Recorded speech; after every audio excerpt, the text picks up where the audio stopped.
రిజర్వేషన్లు 12% అన్నారు, ఇవ్వలేదు అధ్యక్ష. అట్లాగే గిరిజన వ్యతిరేక ప్రభుత్వం అయినందుకు దానికి సంబంధించినటువంటి కూడా ఆధారాలు అధ్యక్ష. అందుకనే అధ్యక్ష ఈరోజు ఈ రాష్ట్ర ప్రజలు కోరుకుంటుంది ఒకటే అధ్యక్ష, ఈ రాష్ట్రం అభివృద్ధి పదంలో పోవాలి, ఈ రాష్ట్రం సంక్షేమ పదంలో పోవాలి, ఈ రాష్ట్రం అన్ని రంగాల్లో అభివృద్ధి కావాలని చెప్పేసి ప్రజలు కోరుకున్నారు అధ్యక్ష. ఆ కోరికతోనే ఈ రాష్ట్రంలో కాంగ్రెస్ పార్టీ అయితేనే అవి చేయగలుగుద్ది, గౌరవ ముఖ్యమంత్రి రేవంత్ రెడ్డి గారు అయితేనే అవి సాధ్యమవుతుందని చెప్పేసి ప్రజలు ఆదరించనని చెప్పేసి ఈ సందర్భంగా నేను గుర్తు చేస్తూ ఉన్నది అధ్యక్ష. తెలంగాణ రాష్ట్రం తెచ్చుకుంది ఆత్మగౌరవం, స్వేచ్ఛ అనేటువంటి అంశం మీద తీసుకొచ్చుకున్నాం అధ్యక్ష. తెలంగాణలో ఆనాడు ఉమ్మడి ఆంధ్రప్రదేశ్లో తెలంగాణ ఉద్యమం నడుస్తున్నప్పుడు అనేక సందర్భాల్లో మనం మాట్లాడినాం. తెలంగాణలో స్వేచ్ఛ లేదు, తెలంగాణలో ప్రజాస్వామ్యం లేదు, తెలంగాణలో నిర్బంధం ఉంది, తెలంగాణలో దుర్మార్గం ఉందని చెప్పేసి మాట్లాడినాం అధ్యక్ష. గడిచిన 10 సంవత్సరాల్లో తెలంగాణలో మాట్లాడే స్వేచ్ఛను, భావ స్వేచ్ఛను హరించింది అధ్యక్ష.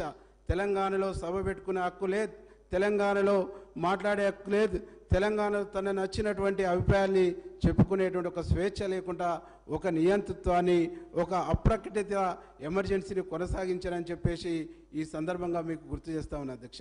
ఈరోజు తెలంగాణలో కాంగ్రెస్ ప్రభుత్వం వచ్చిన తర్వాత అవన్నీ కూడా ఒక్క దెబ్బతోనే ఎగిరిపోయినాయి. ప్రజలకు ఒక స్వేచ్ఛ వచ్చింది. ఎవరైనా ముఖ్యమంత్రిని కలుస్తున్నారు, ఎవరైనా మంత్రులను కలుస్తున్నారు, ఎవరైనా తనకు నచ్చినటువంటి అభిప్రాయాలను చెప్పుకునేటువంటి వేదికలు ఏర్పాటు చేసుకుంటారు, సభలు ఏర్పాటు చేసుకుంటారు అనేటువంటి ఒక విషయాన్ని ఈ సందర్భంగా గుర్తు చేస్తున్నది అధ్యక్ష. తెలంగాణ సమాజం కోరుకుంది గిది, తెలంగాణ సమాజం ఆశించింది గిది, తెలంగాణ సమాజం ఇష్టపడ్డది కూడా ఇట్లాంటి తెలంగాణ కావాలని. అట్లాంటి తెలంగాణని ఈరోజు కాంగ్రెస్ పార్టీ వచ్చింది కాబట్టి సాధ్యమైందని చెప్పేసి ఈ సందర్భంగా మీకు గుర్తు చేస్తా ఉన్నా అధ్యక్ష. 2 విషయాల్ని ఈ సందర్భంగా మీ దృష్టికి తీసుకొస్తున్నా. ఈరోజు రాష్ట్రంలో కాంగ్రెస్ ప్రభుత్వం వచ్చిన తర్వాత ఆ 100 రోజుల్లో 6 గ్యారంటీ స్కీముల్ని అమలు చేస్తామని చెప్పినాం.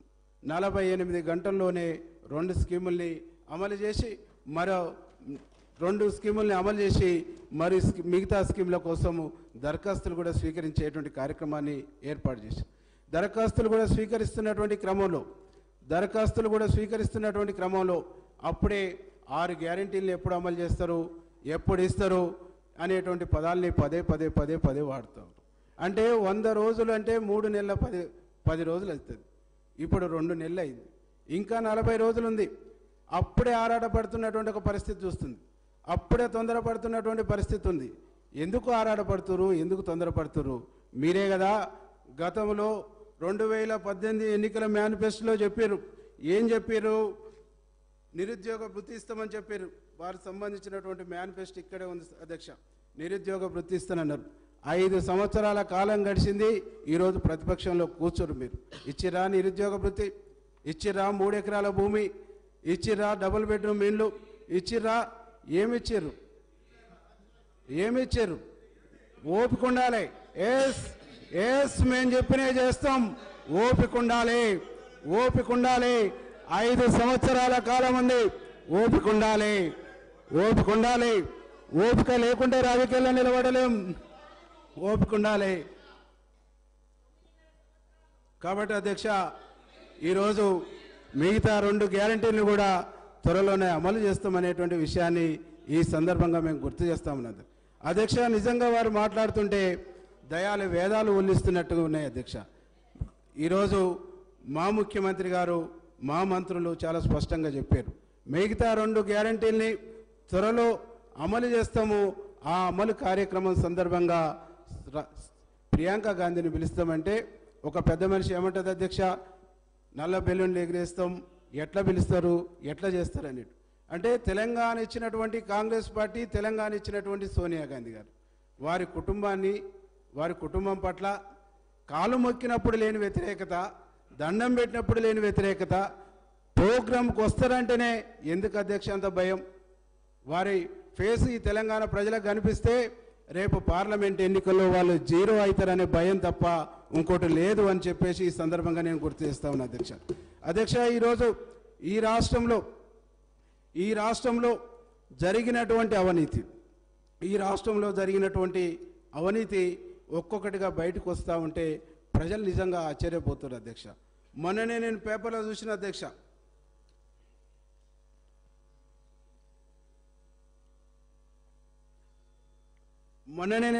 చూసిన అధ్యక్ష, దాదాపు మిషన్ భగీరథలో 1000 కోట్ల రూపాయల అవినీతి అని చెప్పేసి. అధ్యక్ష, ఇవాళ మిషన్ భగీరథ చాలా ప్రతిష్టాత్మకమైనటువంటి కార్యక్రమం, చాలా గొప్ప కార్యక్రమం అని చెప్పారు అధ్యక్ష. దాదాపు నా నియోజకవర్గంలో 126 గ్రామాలు ఉంటే మెజార్టీ గ్రామాలలో మిషన్ భగీరథ నీళ్లు వస్తలేవనేటువంటిది ఈ సందర్భంగా గుర్తు. నా ఒక్క నియోజకవర్గం కాదు అధ్యక్ష, అన్ని నియోజకవర్గాలలో ఇదే పరిస్థితి ఉంది అధ్యక్ష.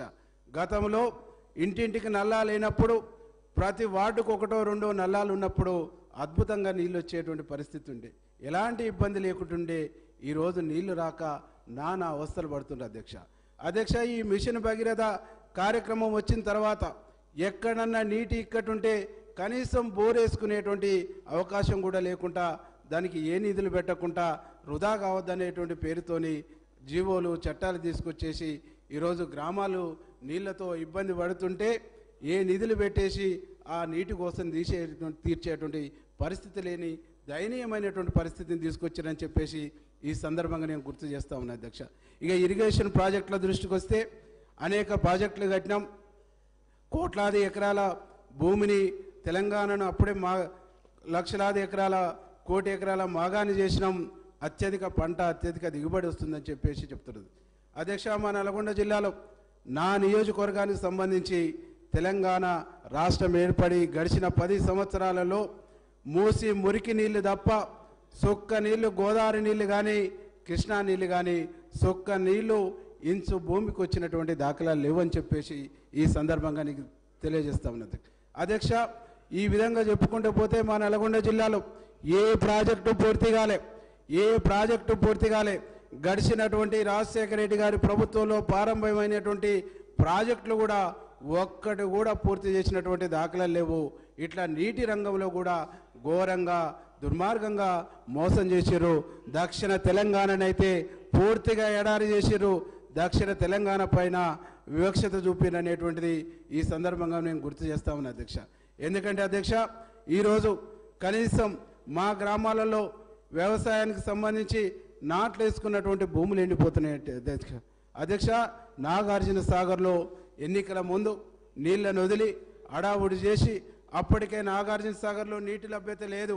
నాగార్జున సాగర్లో కనీసం డ్రింకింగ్ వాటరు జూన్లో వర్షాలు రాకుంటే డ్రింకింగ్ వాటరు 20 టీఎంసీలే మన వాటా ఉంది.